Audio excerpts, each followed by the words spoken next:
And now we're going to come down from the theological heights to the normal.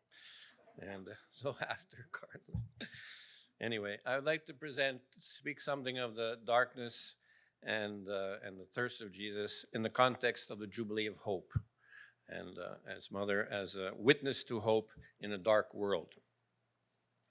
On this past Christmas Eve, the Latin Church, and I say the Latin Church because the Ukrainian, our church, put Mother on their calendar before the Latin Church, a year or two earlier. Anyway, couldn't resist that one. Okay.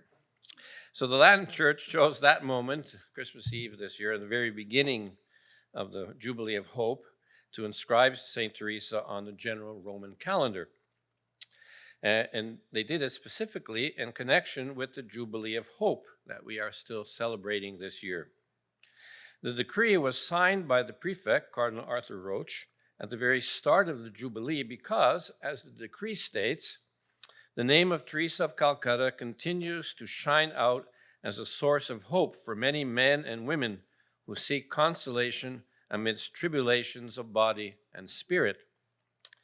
And that same evening of December 24th, during his homily at the opening of the Holy Door in St. Peter's Basilica, Pope Francis said, "Tonight God speaks to each of us and says, 'There is hope also for you.' And this is our task, to bring hope into the different situations of life. All of us have received the gift and task of bringing hope wherever hope has been lost, lives broken, promises unkept, dreams shattered, and hearts overwhelmed by adversity. We are called to bring hope to the weary who have no strength to carry on, the lonely oppressed by the bitterness of failure, and all those who are broken-hearted, to bring hope to the interminable, dreary days of prisoners, to the cold and dismal lodgings of the poor, and to all those places desecrated by war and violence, to bring hope there, to sow hope there." Mother Teresa, now Saint Teresa, heroically answered the call to bring hope wherever hope has been lost, through her service to the poorest of the poor around the world. Through that service, Mother Teresa marked the history of our 20th century, as Pope John Paul II acknowledged upon being informed of her death on September the 5th, 1997, and remains one of the great witnesses to hope in our time. A year later, the Pope recognized that Mother Teresa was, quote, "in truth, God's gift to the poorest of the poor. At the same time, precisely through her extraordinary love for the lowliest, she was and remains an exceptional gift for the Church and the world." Although her service to the poorest of the poor was extraordinary, Mother Teresa's influence on the Church and the world extends beyond the daily work she and her religious family do for the poor worldwide. God elevated her to become one of the most recognized figures of the last century because of her remarkable holiness. Throughout her life, this holiness was evident to many, both within and outside the Church, but its true nature and depth were not fully understood.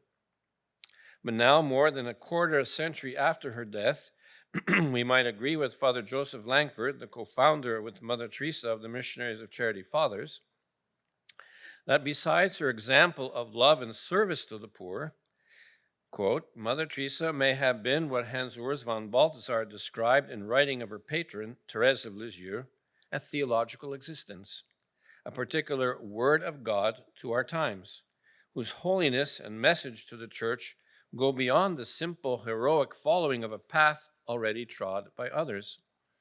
Her life was her message, and her message was her life, made up in the prophetic tradition of verba et gesta, of word and gestures that are all a single fabric." Pope John Paul II, in his apostolic letter of January 6, 2001, Novo Millennio Ineunte, reminded us of a fundamental principle for the Church, that charity, or agape, is essential. Love is truly the heart of the Church, he wrote. The Pope then states that Saint Thérèse of Lisieux understood this well, and that he declared her a doctor of the Church specifically because she is an expert in the Scientia Amoris. This science of love, which St. John Paul called in this apostolic letter the lived theology of the saints, is closely linked with and complements the scientia fidei, the science of faith, or thought theology. Saint Therese, although well known as someone who understood the science of love, is not the only one.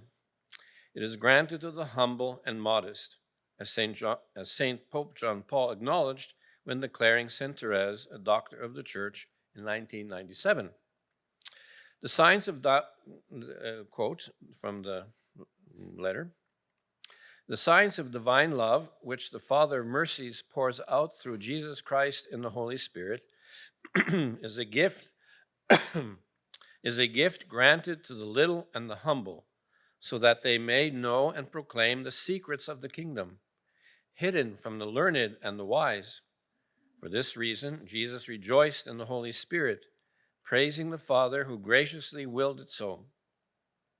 Mother Church also rejoices in noting that throughout history, the Lord has continued to reveal himself to the little and the humble, enabling his chosen ones through the Spirit, who searches everything, even the depth of God, to speak of the gifts bestowed on us by God in words not taught by human wisdom, but taught by the Spirit, interpreting spiritual truths in spiritual language. Indeed, as Pope Benedict XVI stated during his general audience on October 21st, 2009, together with Bernard of Clairvaux, we too must recognize that man seeks God better and finds him more easily in prayer than in discussion. In the end, the truest figure of a theologian and of every evangelizer remains the Apostle John, who laid his head on the teacher's breast. The saints, especially the mystics, then, play a vital role in the life of the Church and theology. Saint Teresa of Calcutta was already widely recognized as one of the great saints of the last century. Now, as her writings in Come Be My Light reveal, she can be seen as both an expert in the science of love and, according to Father Raniero Candelamessa, among others, as one of the great mystics of Christianity. God provides the Church with the saints it needs at each stage of its history for a specific purpose and with a unique message. Mother Teresa, saint and mystic, embodies hope paradoxically through her deep and painful experience of what she called the darkness.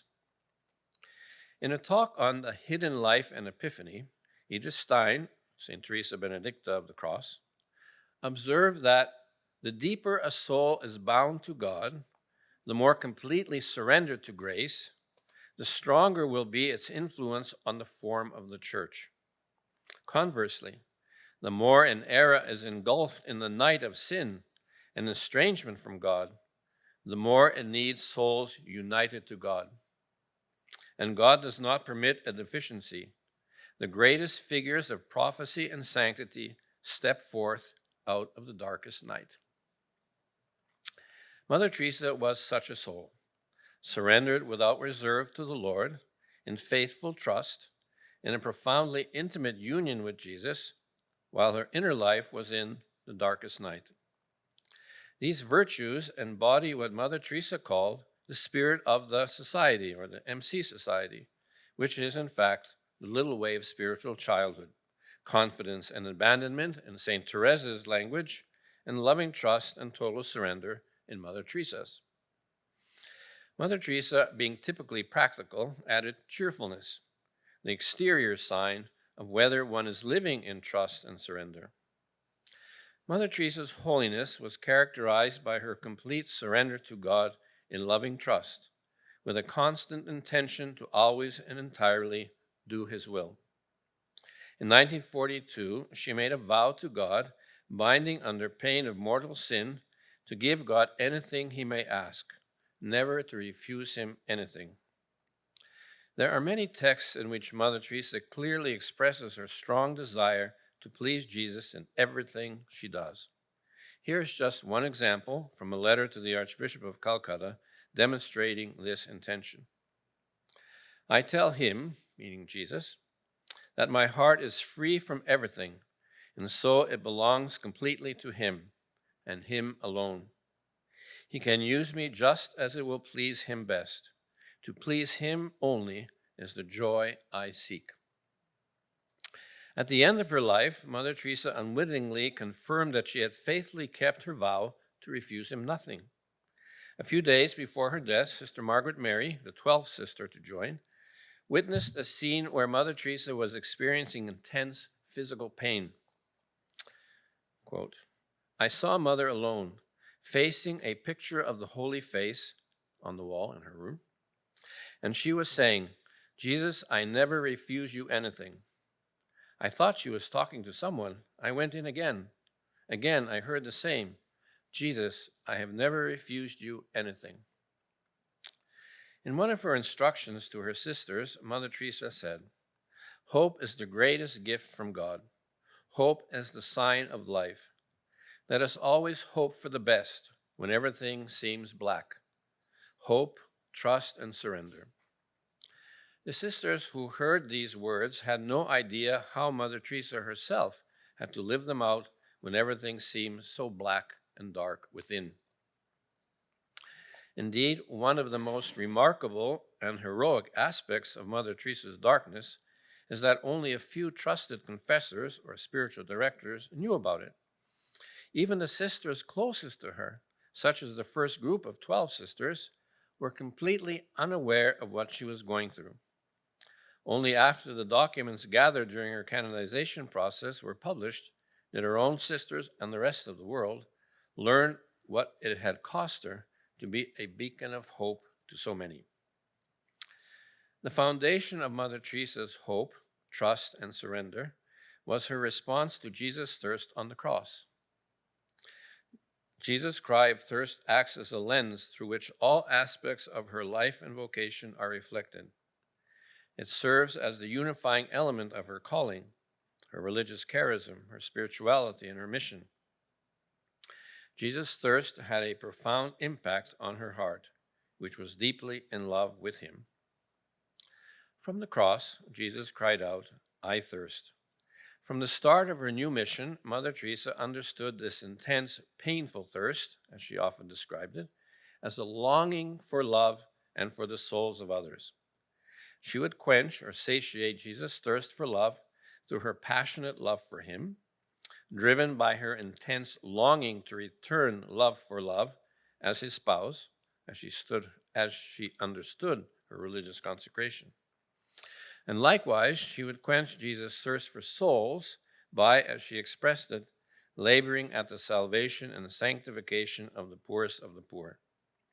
In this way, Mother Teresa joined the cry, I thirst, John 19:28, which reflects her calling to fulfill Jesus' longing, her goal, and you did it to me, Matthew 25:40, which indicates the means by which she did so.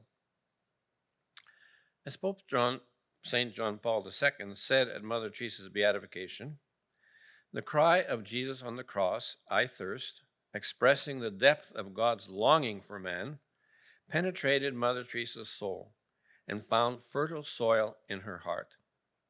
Satiating Jesus' thirst for love and for souls in union with Mary, the mother of Jesus, had become the sole aim of Mother Teresa's existence and the inner force that drew her out of herself and made her, in quote marks, run in haste across the globe to labor for the salvation and sanctification of the poorest of the poor.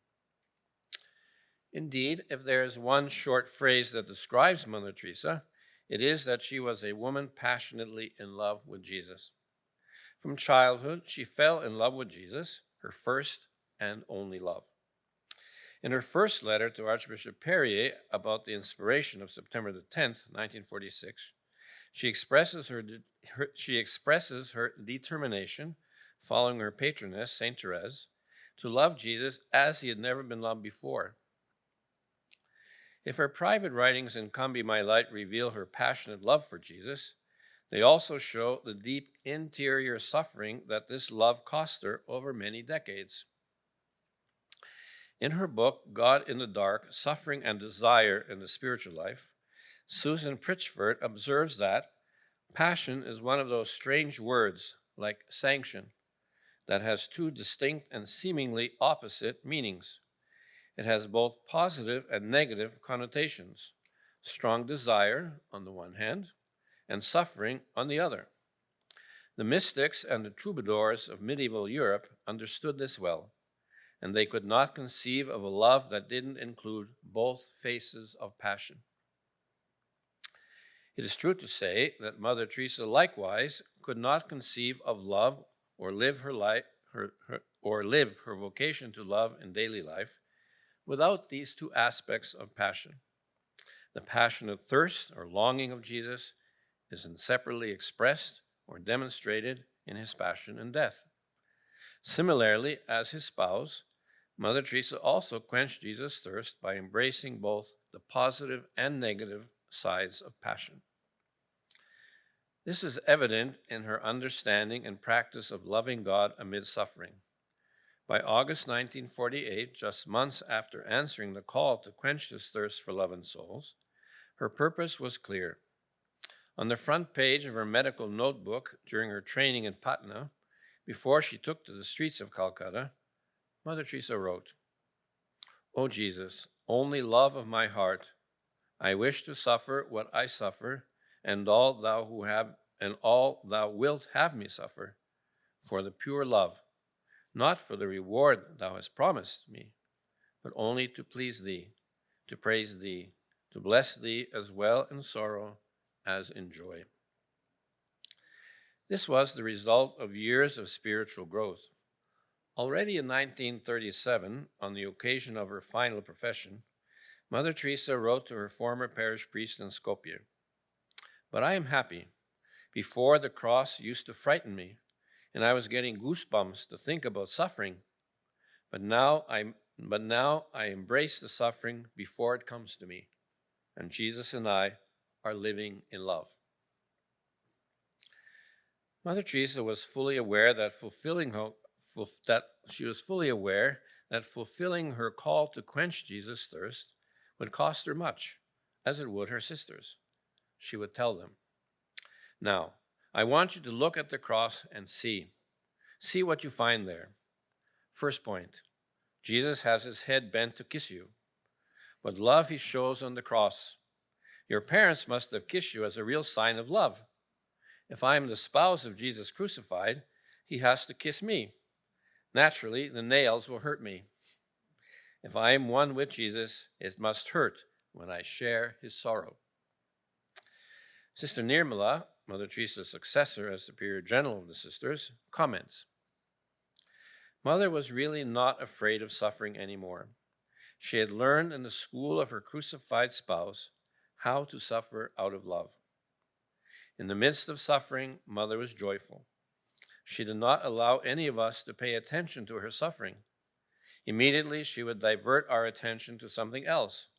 Talk about the poor, talk about the work, or try to find out how we were. Or just say, 'All for Jesus through Mary.'"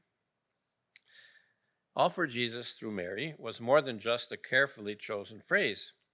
Mother Teresa truly gave all. She would not complain about difficult conditions, pain, or any other form of suffering. She would quietly or cheerfully accept. A close lay collaborator notes, "I have never seen anybody in my entire life ever given so fully 100% physically to and for love of Jesus.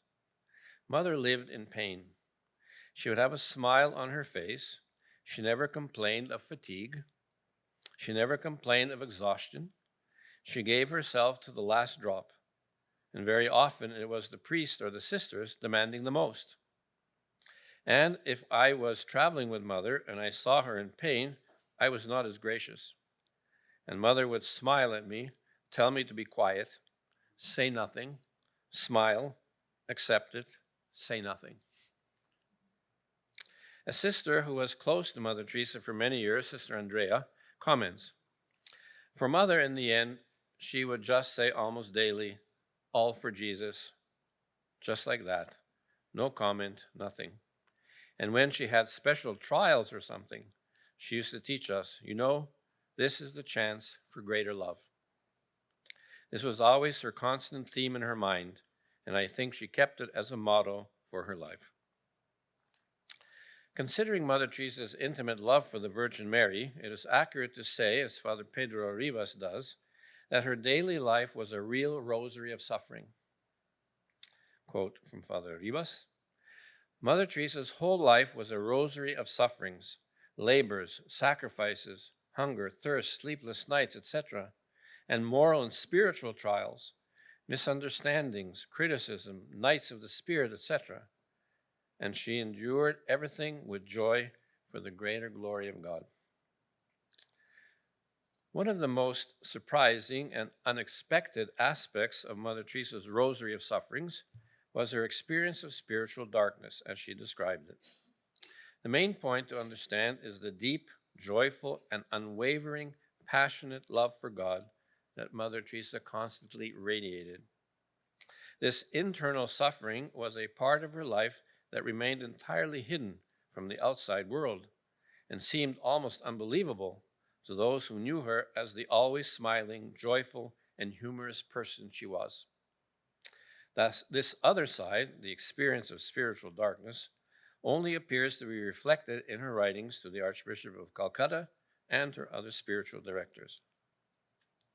What characterizes this darkness is both a vivid sense of the apparent absence of God, a terrible sense of loss, as she called it, which causes intense feelings of loneliness, and an even sharper ongoing pain of longing for that union with Jesus that she experienced so intensely in 1946 and 47. To give just a couple of examples among many, she revealed to Father Neuner that since 1949 or 50, this terrible sense of loss, this untold darkness, this loneliness, this continual longing for God, which gives me that pain deep down in my heart. Darkness is such that I really do not see, neither with my mind nor with my reason. The place of God in my soul is blank. There is no God in me. When the pain of longing is so great, I just long and long for God. And then it is that I feel He does not want me. He is not there. God does not want me. Sometimes I just hear my own heart cry out, "My God," and nothing else comes. The torture and pain I can't explain. Several years earlier, she had written to Archbishop Perrier, "There is so much contradiction in my soul, such deep longing for God, so deep that it is painful, a suffering continual, and yet not wanted by God, repulsed, empty, no faith, no love, no zeal. Souls hold no attraction. Heaven means nothing. To me, it looks like an empty place. The thought of it means nothing to me, and yet this torturing longing for God. Pray for me, please, that I keep smiling at Him in spite of everything, for I am only His, so He has every right over me. I am perfectly happy to be nobody, even to God." In summary, guided by her spiritual directors, she gradually came to realize that her painful inner experiences were a vital part of fulfilling her mission. They indicated her participation in the passion of Christ on the cross, particularly emphasizing Jesus' thirst as the mystery of His longing for the love and salvation of every person, especially the poorest of the poor. Ultimately, she acknowledged her mysterious suffering as Christ's passion imprinted on her soul, as He revealed in His dialogue with her in 1946-47. Quote, this is Jesus speaking, "You will suffer, and you suffer now. But if you are my own little spouse, the spouse of the crucified Jesus, you will have to bear these torments on your heart." Mother Teresa was so profoundly united with Christ through her suffering that she was living the mystery of Calvary, the Calvary of Jesus and the Calvary of the poor. The more united Mother Teresa was with Jesus, the more she lived with a constant interior longing and thirst. The testimonies of Mother Teresa's confessors and her letters reveal that she experienced spiritual dryness and darkness for nearly her entire life as a missionary of charity. That is, almost 50 years. At the heart of Mother Teresa's hope was a challenge similar to the test of hope faced by the poorest of the poor, as well as the trial endured by Jesus, who cried out on the cross, my God, why have you abandoned me?" and "I thirst," before finally entrusting his spirit into his Father's hands. Through everything, Mother Teresa remained committed to her pledge to trust God and surrender herself to his plans. Quote, Mother, "For sometimes the agony of desolation is so great, and at the same time the longing for the absent one so deep, that the only prayer which I can still say is, 'Sacred Heart of Jesus, I trust in thee. I will satiate thy thirst for souls.' As for myself, I just have the joy of having nothing, not even the reality of the presence of God. No prayer, no love, no faith, nothing but continual pain of longing for God." In her most explicit reference to hope, Mother Teresa compares her suffering to the pain of hell, not as physical agony, but as being separated from God and losing the hope of heaven. Quote, "They say people in hell suffer eternal pain because of the loss of God. They would go through all that suffering if they had just a little hope of possessing God. In my soul, I feel just that terrible pain of loss, of God not wanting me, of God not being God, of God not really existing. Jesus, please forgive my blasphemies. I have been told to write everything. That darkness that surrounds me on all sides. I can't lift my soul to God. No light or inspiration enters my soul. I speak of love for souls, of tender love for God. Words pass through my lips, and I long with a deep longing to believe in them." Amidst this suffering, Mother Teresa makes a remarkable act of hope.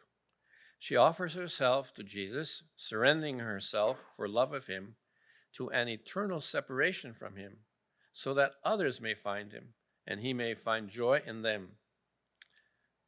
Quote in one of her letters written to Jesus at the request of Father Picacci, "If my separation from you brings others to you, and in their love and company you find joy and pleasure, why, Jesus, I am willing with all my heart to suffer all that I suffer, not only now, but for all eternity, if this was possible. Your happiness is all that I want." In October 1961, she expressed her resolution, rooted in hope, to smile at God regardless of how intense the pain or how deep the darkness.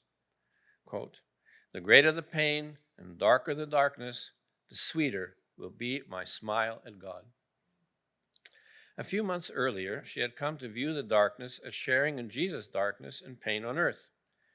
She wrote to Father Neuner, "I have come to love the darkness, for I believe it is a very, very small part of Jesus' darkness and pain on earth.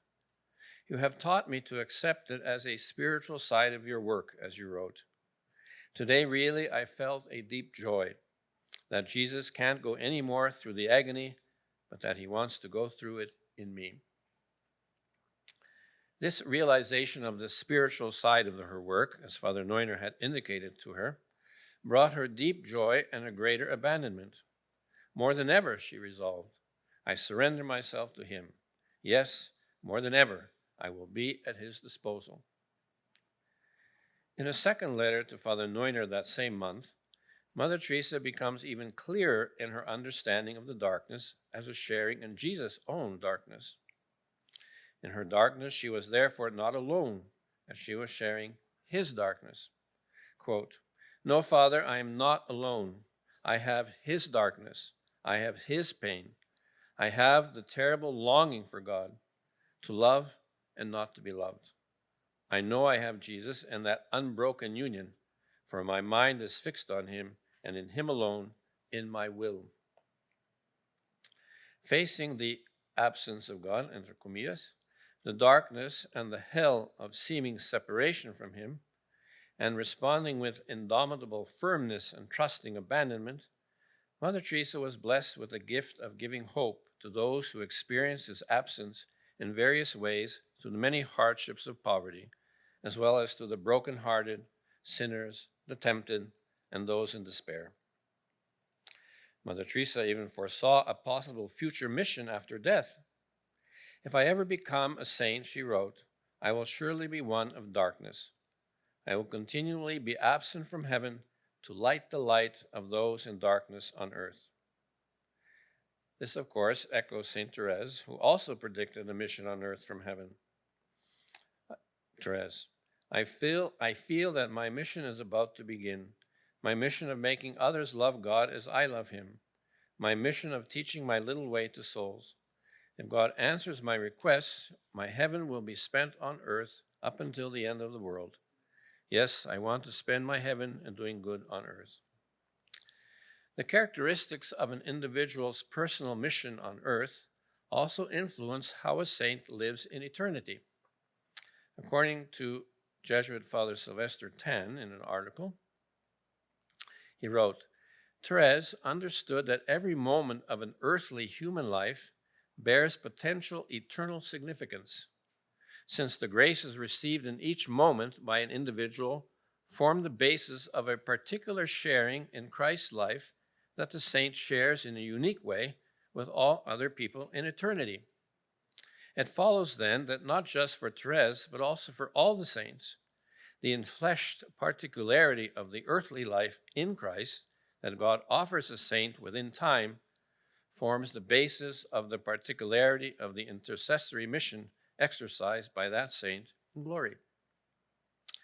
Therefore, precisely because Mother Teresa heroically endured darkness for decades, she can now from heaven bring light to many people experiencing what might be called the dark night.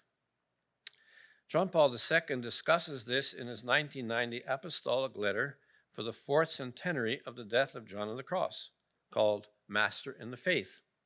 He acknowledged there that, quote, the term dark night is now used of all of life and not just of a phase of the spiritual journey. The saint's doctrine is now invoked in response to this unfathomable mystery of human suffering, physical, moral, and spiritual suffering, like sickness, like the plagues of hunger, like war, injustice, solitude, the lack of meaning in life, the very fragility of human existence, the sorrowful knowledge of sin, the seeming absence of God, are for the believer all purifying experiences which might be called the night of faith. Many people going through various dark nights can find much inspiration in the witness and words of St. Teresa and St. Therese, and may also seek their intercession. To conclude this presentation, I would like to briefly suggest some additional ways Mother Teresa's experience of darkness can benefit people today. Mother Teresa's steadfast commitment to her religious vows over many years exemplifies the nature of love as a choice of the will. Our society emphasizes feelings greatly, but Mother Teresa's generous and faithful love for God and neighbor, even without relying on emotional support, can inspire strong relationships among spouses and within families. In his second Advent address to the Roman Curia after Mother Teresa's beatification in 2003, Father Cantalamessa suggested that she, as a mystic who experienced the dark night, could serve as an ideal evangelizer for those he calls atheists in good faith.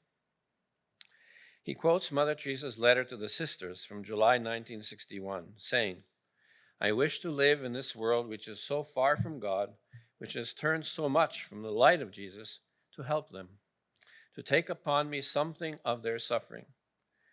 She cannot now take on something of the suffering of these.